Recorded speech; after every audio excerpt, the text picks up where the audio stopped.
उद्योगपति मुकेश अंबानी के आवास पर विस्फोटकों से लदी एक एसयूवी मिलने के मामले की जांच कर रही राष्ट्रीय जांच एजेंसी ने मुंबई पुलिस के अधिकारी सचिन वाजे को 12 घंटे से अधिक समय तक पूछताछ करने के बाद शनिवार रात गिरफ्तार कर लिया। वाजे दक्षिण मुंबई में कंबला हिल्स एजेंसी के दफ्तर में सुबह करीब 11:30 बजे अपना बयान दर्ज कराने के लिए पहुंचे थे।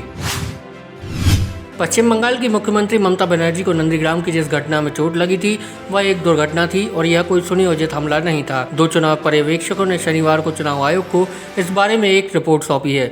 इसमें बताया गया कि 10 मार्च को बनर्जी द्वारा नामांकन दाखिल करने के बाद पूर्वी मिदनापुर जिले में नंदीग्राम के बिरुलिया बाजार में हुई यह घटना अचानक हुई थी। हालांकि इसकी साजिश होने की बात कही जा रही थी। राष्ट्रपति रामनाथ कोविंद शनिवार को वाराणसी में सपरिवार गंगा आरती में शामिल हुए। इस दौरान उनके साथ उत्तर प्रदेश की राज्यपाल आनंदीबेन पटेल और मुख्यमंत्री योगी आदित्यनाथ भी मौजूद थे। इससे पहले राष्ट्रपति कोविंद ने सपरिवार काशी विश्वनाथ के दर्शन किए। इस दौरान भी आदित्यनाथ और राज्यपाल पटेल उनके साथ मौजूद रहे। पश्चिम बंगाल, असम और तमिलनाडु में होने वाले विधानसभा चुनाव के मद्देनजर राजधानी दिल्ली स्थित भाजपा मुख्यालय में पार्टी की केंद्रीय चुनाव समिति की बैठक जारी है। मिली जानकारी के अनुसार भाजपा मुख्यालय में हो रही चुनाव बैठक में सबसे पहले असम के मुद्दे पर चर्चा हुई। इसके बाद तमिलनाडु और पश्चिम बंगाल के उम्मीदवारों को लेकर चर्चा जारी है। उत्तर प्रदेश के मुरादाबाद में समाजवादी पार्टी के अध्यक्ष एवं पूर्व मुख्यमंत्री अखिलेश यादव और उनके 20 से अधिक समर्थकों के खिलाफ पत्रकारों की पिटाई के मामले में शुक्रवार को आधी रात के बाद प्राथमिकी दर्ज की गई है। पुलिस ने इसकी जानकारी दी है। शिकायत में कहा गया है कि वहां मौजूद सुरक्षा कर्मियों और 20 से अधिक उनकी पार्टी के कार्यकर्ताओं ने पत्रकारों को बुरी तरह पीटकर घायल कर दिया, जिसमें कई पत्रकारों को गंभीर चोटें आईं और उनका अस्पतालों में इलाज चल रहा है। केंद्रीय गृह मंत्री अमित शाह विधानसभा चुनावों के मद्देनजर रविवार से असम व पश्चिम बंगाल के 2 दिवसीय दौरे पर जाएंगे, जहां वह जनसभाओं को संबोधित करने के अलावा अन्य राजनीतिक कार्यक्रमों में शिरकत करेंगे। भाजपा सूत्रों ने कहा कि शाह रविवार को असम में 2 जनसभाओं को संबोधित करेंगे। इसके बाद वह बंगाल रवाना हो जाएंगे और शाम के समय खड़गपुर में रोड शो करेंगे। कांग्रेस के पूर्व अध्यक्ष राहुल गांधी ने शनिवार को सवाल किया कि जब कोरोना महामारी के कारण हर कोई संघर्ष करता नजर आ रहा है तो फिर उद्योगपति गौतम अडानी की संपत्ति 50% कैसे बढ़ गई। उन्होंने यह टिप्पणी उस वक्त की जब एक खबर में कहा गया कि 2021 में अडानी की संपत्ति $16.2 अरब बढ़कर $50 अरब हो गई है। दिल्ली में हर 3 किलोमीटर पर चार्जिंग पॉइंट बनाने संबंधी आम आदमी पार्टी सरकार के फैसले से दिल्ली को इलेक्ट्रिक वाहनों की राजधानी बनाने का मार्ग प्रशस्त होगा। उन्होंने दावा किया कि दिल्ली सरकार इलेक्ट्रिक वाहनों को सुचारू आवाजाही के लिए चार्जिंग ढांचा तैयार करने में पूरे देश में आगे निकल गई है। मंत्री के अनुसार हर 3 किलोमीटर पर एक चार्जिंग स्टेशन बनाने संबंधी कदम लोगों में इलेक्ट्रिक वाहनों के प्रति विश्वास पैदा करेगा और दिल्ली को भारत की ईवी राजधानी बनाने का मार्ग प्रशस्त होगा। केंद्र सरकार की ओर से एक मोबाइल ऐप की शुरुआत की गई है जिसका नाम मेरा राशन है। ये ऐप राशन कार्ड धारकों, विशेष रूप से दूसरे राज्य के राशन कार्ड धारकों के लिए बेहद काम का है। इस ऐप के जरिए वे अपने आसपास के सरकारी सस्ते गल्ले की दुकान की पहचान कर सकेंगे। साथ ही इससे उन्हें अपने कोटे के ब्यौरे की जांच करने और हाल के लेन देन की जानकारी प्राप्त करने में भी मदद मिलेगी। शिवसेना के नेता संजय राउत ने शनिवार को कर्नाटक के बेलगाम में रह रहे मराठी लोगों को परेशान किए जाने का आरोप लगाया और कहा कि इस गतिरोध के समाधान के लिए महाराष्ट्र से एक सर्वदलीय प्रतिनिधिमंडल पड़ोसी राज्य में भेजा जाना चाहिए।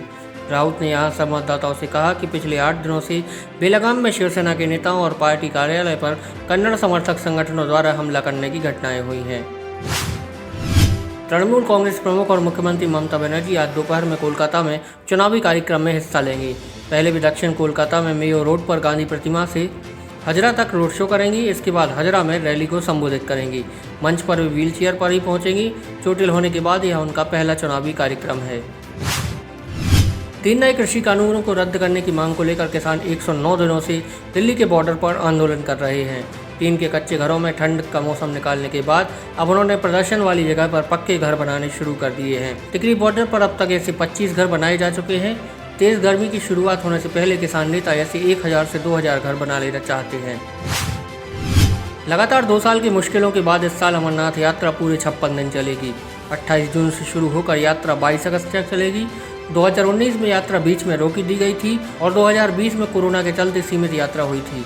खास बात यह है कि इस बार सभी अखाड़ा परिषदों, आचार परिषदों को यात्रा के लिए विशेष न्योता भेजा जाएगा। साथ ही श्रीनगर से पवित्र गुफा तक हेलीकॉप्टर सुविधा भी यात्रियों को उपलब्ध होगी। Akshay Kumar star cop drama Sooryavanshi की रिलीज डेट का आधिकारिक ऐलान कर दिया गया है। अपने 48वें जन्मदिन पर डायरेक्टर रोहित शेट्टी ने सोशल मीडिया पर बताया कि यह फिल्म 30 अप्रैल को सिनेमाघरों में रिलीज होगी। उन्होंने पोस्ट में लिखा है, डियर ऑडियंस और मेरे एक्टर्स के फैन क्लब, मैं जानता हूं कि आपने पूरे 1 साल सूर्यवंशी की रिलीज का बेसब्री से इंतजार किया है और हमारे लिए इससे बड़ी खुशी नहीं हो सकती कि हमारी फिल्म 30 अप्रैल 2021 को सिनेमाघरों में रिलीज हो रही है। बॉलीवुड में इस हफ्ते अब तक कई सेलिब्रिटीज कोरोना की चपेट में आ चुके हैं। अब हाल ही में गली बॉय फेम एक्टर सिद्धांत चतुर्वेदी का कोविड-19 टेस्ट पॉजिटिव आया है। इस बात की पुष्टि सिद्धांत ने खुद सोशल मीडिया पर एक पोस्ट शेयर कर की है। उन्होंने खुद को अपने घर पर ही क्वारंटाइन कर लिया है। सिद्धांत इन दिनों ईशान खट्टर और कैटरीना कैफ के साथ अपकमिंग फिल्म फोन भूत की शूटिंग कर रहे हैं। आंध्र प्रदेश के कृष्णा जिले में सड़क हादसे में 6 लोगों की मौत हो गई। दुर्घटना में 6 लोगों की घायल होने की खबर है। न्यूज़ एजेंसी के मुताबिक हादसा कृष्णा जिले के गोल्लापल्ली गांव में हुआ, जहां एक तेज रफ्तार ट्रक ने ऑटो रिक्शा को टक्कर मार दी। हादसे के बाद लॉरी ड्राइवर फरार है। पुलिस ने मामला दर्ज कर जांच शुरू कर दी है। शिप्रा नदी में फरवरी मार्च में हुए विस्फोट की जांच ओएनजीसी ने शुरू कर दी है। रविवार को देहरादून से ओएनजीसी की 2 सदस्यीय टीम उज्जैन पहुंची। टीम में महाप्रबंधक अमित सक्सेना और वरिष्ठ भूवैज्ञानिक अजय एन लाल शामिल हैं। टीम ने 7 से 8 स्थानों से पानी और नदी के अंदर की मिट्टी के सैंपल लिए हैं। टीम को पानी में किसी गैस का रिसाव नहीं मिला। 15 दिन के अंदर टीम अपनी जांच रिपोर्ट उज्जैन कलेक्टर को सौंप देगी। भारतीय किसान यूनियन के राष्ट्रीय प्रवक्ता राकेश टिकैत रविवार को रीवा आएंगे। करहिया मंडी में टिकैत कृषि कानूनों के खिलाफ किसानों को संबोधित करेंगे। टिकैत सोमवार को जबलपुर में भी महापंचायत में शामिल होंगे। किसान यूनियन के प्रदेश अध्यक्ष जगदीश सिंह ने बताया कि करहिया मंडी की सभा में देश भर के किसान संगठन शामिल होंगे। सभा में विंध्य क्षेत्र के 40,000 से लेकर 50,000 किसानों के पहुंचने का लक्ष्य रखा गया है। ग्वालियर के बाद अब दिल्ली पुलिस ने भी गोडसे यात्रा के लिए अनुमति नहीं दी है। दिल्ली पुलिस का तर्क है, यात्रा से लॉ एंड ऑर्डर की स्थिति बिगड़ सकती है। यात्रा की अनुमति नहीं मिलने से हिंदू महासभा आक्रोशित है। हिमस के राष्ट्रीय उपाध्यक्ष जयवीर भारद्वाज का कहना है कि यह बीजेपी और कांग्रेस की मिलीभगत है। वो नहीं चाहते कि यात्रा निकले। गोडसे यात्रा को लेकर हिंदू महासभा अब कोर्ट जाएगी। उत्तर प्रदेश के गाजियाबाद से एक अजीबोगरीब मामला सामने आया है। यहाँ एक महिला ने कोर्ट में केस फाइल करके 1 करोड़ रुपए के मुआवजे की मांग की है, क्योंकि उसके घर नॉनवेज पिज़्ज़ा डिलीवर हो गया था। ये मामला अब सोशल मीडिया पर चर्चा का विषय बना हुआ है। बता दें कि महिला ने अमेरिकन पिज़्ज़ा रेस्टोरेंट के खिलाफ कंज्यूमर कोर्ट में केस फाइल किया है। महिला ने आउटलेट से वेज पिज़्ज़ा की जगह नॉनवेज पिज़्ज़ा डिलीवर होने के लिए 1 करोड़ रुपए का मुआवजा मांगा है।